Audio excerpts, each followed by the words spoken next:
بسم اللہ الرحمن الرحیم۔ شروع اللہ کے نام سے جو بڑا مہربان نہایت رحم کرنے والا ہے۔ شعبان سے رمضان تک یہ چلتے پھرتے پڑھو۔ نبی کریم صلی اللہ علیہ وآلہ وسلم یہ تسبیح بہت زیادہ پڑھتے تھے۔ یہ تسبیح اللہ کی لاڈلی ہے۔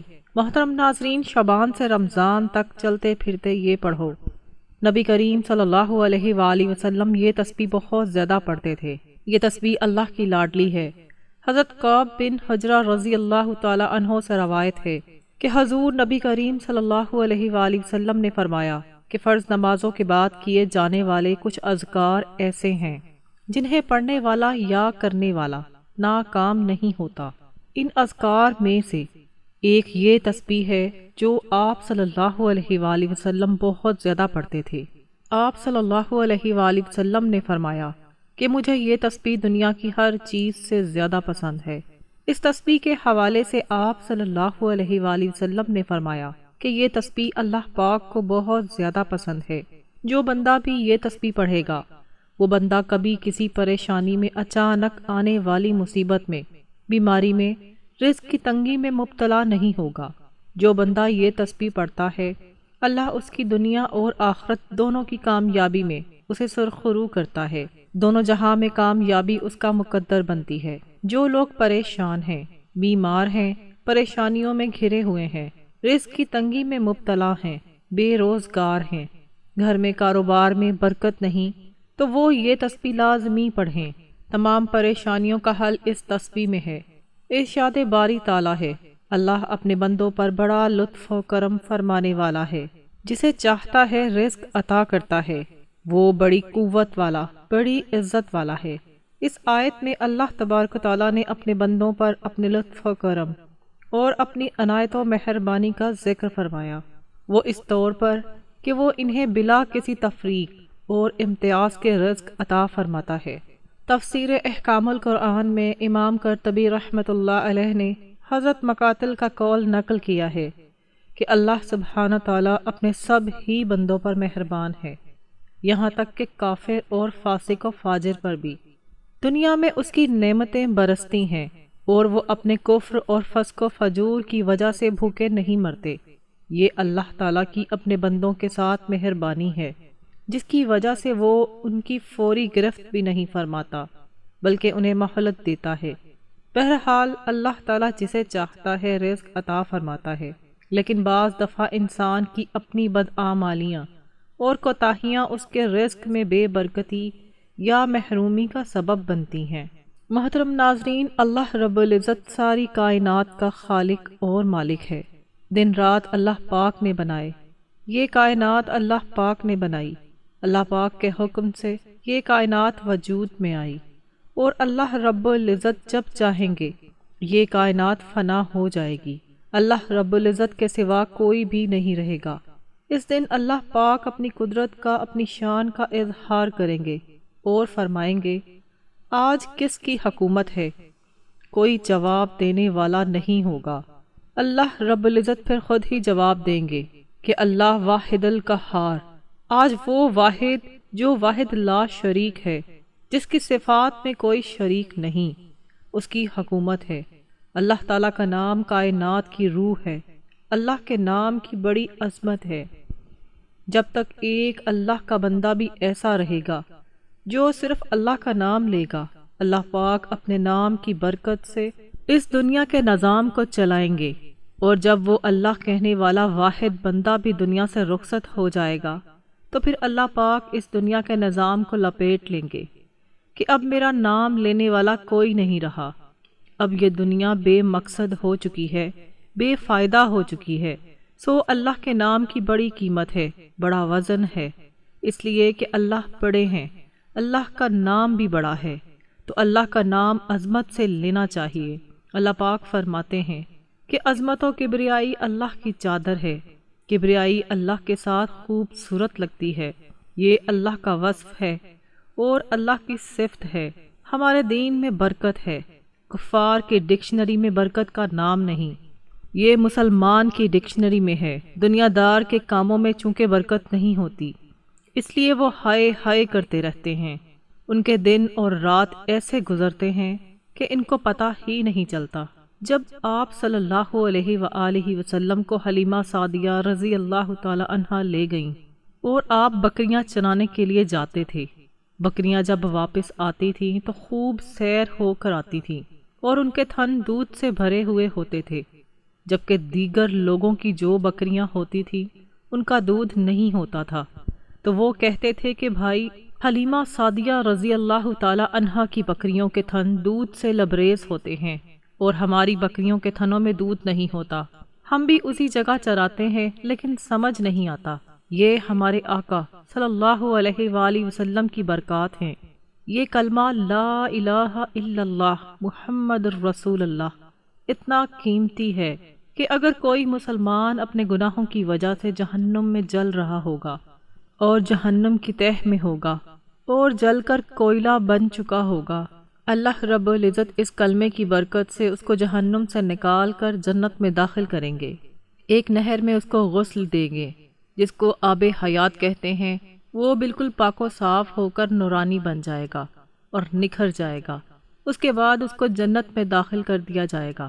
اللہ پاک نے کلمے کی بڑی نعمت ہم سب کو عطا کی ہے، اللہ پاک اس نعمت کی قدردانی کرنے کی توفیق نصیب فرمائے، کیونکہ جس نعمت کا شکریہ ادا کیا جائے تو اللہ پاک اس نعمت کو بڑھاتے ہیں، اور جب کفران نعمت کی جائے تو اللہ پاک اس نعمت کو چھین لیتے ہیں، ناراض بھی ہوتے ہیں اور سزا بھی دیتے ہیں۔ تو کلمے کی نعمت کا شکر ادا کریں کہ ہمیں کلمے کے حقوق کا خیال رکھنا چاہیے کہ کلمہ ہم سے کیا تقاضا کرتا ہے۔ اللہ پاک قرآن پاک میں فرماتے ہیں، جس کا مفہوم یہ ہے کہ میں نے مومنین پر احسان کیا کہ ان میں سے ایک ایسے رسول کو مبعوث کیا جو ان پر قرآن پاک کی آیات کی تلاوت کرتا ہے۔ علماء کرام نے اس کی تفسیر میں لکھا ہے، اس سے مراد تبلیغ و دعوت کی محنت ہے۔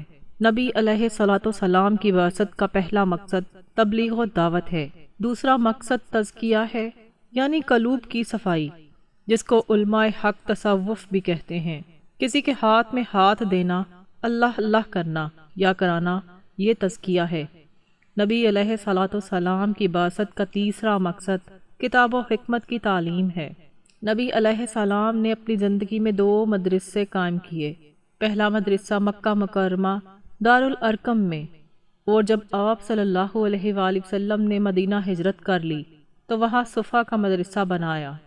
اللہ تعالیٰ کا ذکر کائنات میں سب سے اہم چیز ہے، ساری کائنات اللہ کا ذکر کرتی ہے، پہاڑ اللہ کا ذکر کرتے ہیں، کائنات کا ذرہ ذرہ اللہ کا ذکر کرتا ہے، اور کائنات کا ذرہ ذرہ اللہ کی موجودگی اور اس کی صفات کا مظہر ہے۔ چلتا پانی اللہ کا ذکر کرتا ہے، پرندے ہوا میں اللہ کا ذکر کرتے ہیں، زمین کے اندر جو مخلوق رہتی ہے وہ اللہ کا ذکر کرتی ہے۔ تو انسان جس پر اللہ پاک نے اتنی نعمتوں کی بارش کی ہے، اگر وہ گننے لگے تو شمار نہیں کر سکتا۔ اس رب کو یاد کرنا چاہیے، اس لیے ہم پر لازم ہے کہ ہم اللہ رب العزت کا ذکر اپنا مقصد سمجھ کر کرتے رہیں۔ دنیا میں ہر عمل اور قول کو اعمال نامہ میں لکھ دیا جاتا ہے۔ اللہ تعالیٰ کا لاکھ لاکھ کرم ہے کہ اللہ نے ہم سب کو بہت بڑی عظیم نعمت کلمے کی نعمت سے نوازا ہے۔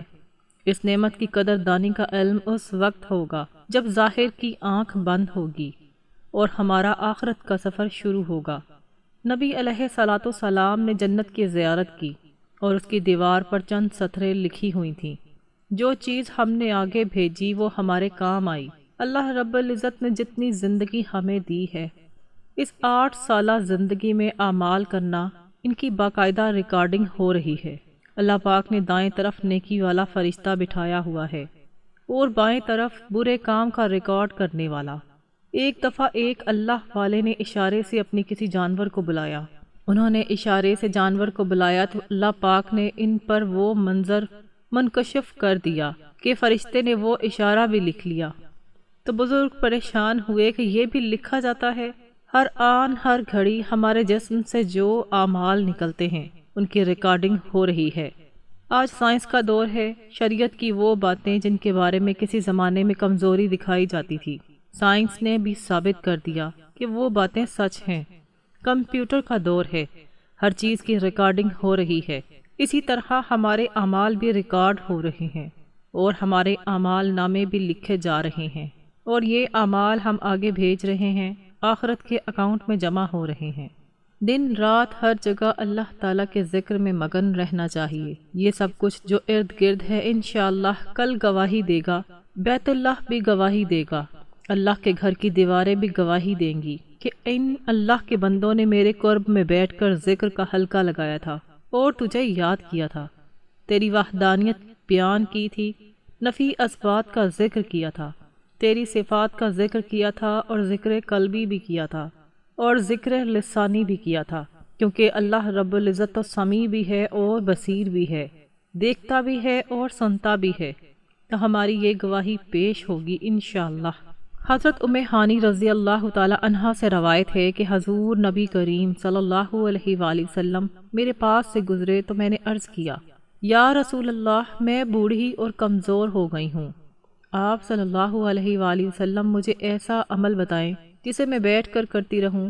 تو آپ صلی اللہ علیہ وآلہ وسلم نے فرمایا، تو 100 دفعہ سبحان اللہ کہے، یہ تیرے لیے اولاد اسماعیل میں سے 100 غلام آزاد کرنے کے برابر ہوگا۔ 100 دفعہ الحمدللہ کہہ، یہ تیرے لیے 100 لجام لگے گھوڑوں کے برابر ہوگا جنہیں تو اللہ کی راہ میں سواری کے لیے دے گی، اور 100 دفعہ اللہ اکبر کہہ، یہ تیرے لیے 100 قربانی کے اونٹ دینے کے برابر ہوگا جو اللہ کے ہاں مقبول بھی ہوں، اور 100 دفعہ لا الہ الا اللہ کہہ۔ آپ صلی اللہ علیہ وآلہ وسلم نے فرمایا، یہ آسمان و زمین کے خلا کو بھر دے گا، اور تجھ سے بڑھ کر کسی شخص کے عمل آسمان کی طرف نہیں اٹھیں گے سوائے اس کے جو تجھ جیسا عمل کرے۔ حضرت ابو ہریرہ رضی اللہ تعالی عنہ بیان کرتے ہیں کہ حضور نبی اکرم صلی اللہ علیہ وآلہ وسلم نے فرمایا کہ میرا سبحان اللہ والحمدللہ ولا الہ الا اللہ واللہ اکبر کہنا مجھے ان تمام چیزوں سے محبوب ہے جن پر سورج طلوع ہوتا ہے۔ حضرت ابن عمر رضی اللہ تعالی عنہ سے مروی ہے کہ سبحان اللہ مخلوقات کی عبادت ہے، الحمدللہ شکر کا کلمہ ہے، لا الہ الا اللہ اخلاص کا کلمہ ہے، یعنی کلمہ توحید ہے۔ یہ وہ کلمہ ہے جو پڑھنے والے کے لیے آگ سے نجات کا ذریعہ ہے، اور اللہ اکبر کا ثواب آسمان و زمین کے درمیان کو بھر دیتا ہے۔ تو ناظرین، یہ وہ تسبیح ہے، وہ 4 کلمات ہیں جو اللہ پاک کو بہت زیادہ پسند ہے، سبحان اللہ والحمدللہ ولا الہ الا اللہ واللہ اکبر۔ نبی پاک صلی اللہ علیہ وآلہ وسلم یہ کلمات بہت زیادہ پڑھتے تھے۔ ان کلمات کو پڑھنے والا مرتے دم تک کبھی ناکام و نامراد نہیں ہوتا۔ یہ کلمات پڑھنے والا ہر معاملات میں اللہ تعالیٰ کی غیبی مدد پاتا ہے۔ اس تسبیح کو ماہ شعبان کے مہینے سے لے کر رمضان تک چلتے پھرتے پڑھیں۔ ہر نماز کے بعد اور رات کو بستر پر سونے سے پہلے لازمی پڑھ کر ان کو اکٹھا ملا کر سوئیں۔ انشاءاللہ دنیا اور آخرت میں یہ تسبیح آپ کی مددگار ثابت ہوگی۔ اللہ پاک آپ کی زندگی سے پریشانی اور غم کو دور کر دے گا، جیسا آپ چاہیں گے ویسا ہوگا انشاءاللہ۔ حضرت ابو ہریرہ رضی اللہ تعالی عنہ سے روایت ہے کہ لوگ عرض گزار ہوئے، یا رسول اللہ، مالدار لوگ تو درجات میں بازی لے گئے۔ فرمایا کہ یہ کیوں؟ عرض کی کہ جس طرح انہوں نے نماز پڑھی ہم نے بھی پڑھی، لیکن انہوں نے اپنا وافر مال راہ خدا میں خرچ کیا، جبکہ ہمارے پاس مال نہیں ہے۔ فرمایا کہ کیا میں تمہیں ایسی چیز نہ بتاؤں جس کے باعث تم ان لوگوں کے برابر ہو جاؤ جو تم سے پہلے گزرے، اور ان سے بڑھ جاؤ جو تمہارے بعد آئیں گے۔ تو ہر نماز کے بعد 10 دفعہ سبحان اللہ، 10 دفعہ الحمدللہ اور 10 دفعہ اللہ اکبر کہا کرو۔ حضرت عبداللہ بن ابی اوفی رضی اللہ تعالی عنہ سے روایت ہے کہ ایک شخص نے حضور کی بارگاہ میں عرض کیا، میں قرآن سیکھنے کی استطاعت نہیں رکھتا، آپ مجھے وہ کلمات سکھائیں جو اس کے قائم مقام ہو جائیں۔ تو آپ صلی اللہ علیہ وآلہ وسلم نے فرمایا کہ تو کہا کر سبحان اللہ والحمدللہ ولا الہ الا اللہ واللہ اکبر، لا حول ولا قوة الا باللہ العلی العظیم۔ اللہ پاک ہے، اللہ کے لیے تمام تعریفیں ہیں، اور اللہ کے سوا کوئی معبود نہیں، اور اللہ سب سے بڑا ہے۔ اس نے عرض کیا کہ یہ کلمات تو رب کے لیے ہو گئے، میرے لیے کیا ہے؟ آپ صلی اللہ علیہ وآلہ وسلم نے فرمایا، تو کہا کر اے اللہ، تو مجھ پر رحم فرما اور مجھے بخش دے اور مجھے ہدایت عطا کر۔ مجھے رزق سے نواز دے اور عافیت عطا فرما۔ حضرت عبداللہ بن مسعود رضی اللہ تعالی عنہ بیان کرتے ہیں، جب میں کوئی حدیث پیش کرتا ہوں تو اس کی تصدیق اللہ کی کتاب سے لاتا ہوں۔ کوئی بندہ جب کہتا ہے سبحان اللہ والحمد للہ ولا الہ الا اللہ واللہ اکبر، تو اللہ تبارک و تعالیٰ ایک فرشتہ ان الفاظ کو پکڑ لیتا ہے، انہیں اپنے پر کے نیچے دبا لیتا ہے اور انہیں لے کر آسمان کی طرف پرواز کرتا ہے۔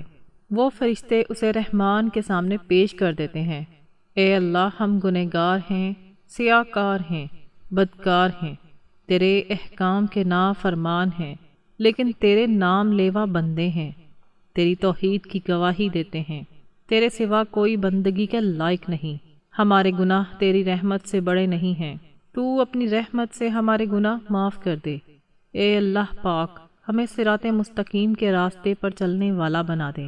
اے اللہ، ایسی نمازیں پڑھنے کی توفیق عطا کر جس سے تو راضی ہو جائے، زندگی میں ایسے نیک اعمال کرنے کی توفیق عطا کر جن سے تو راضی ہو جائے، ایمان پر زندہ رکھ اور ایمان پر ہی موت عطا کر۔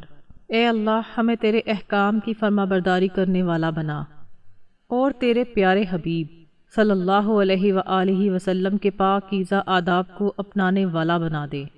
اے اللہ، ہماری پریشانیوں کو دور کر دے، جو بیمار ہیں انہیں شفا عطا فرما، جو بے اولاد ہیں انہیں صالحہ اولاد عطا فرما۔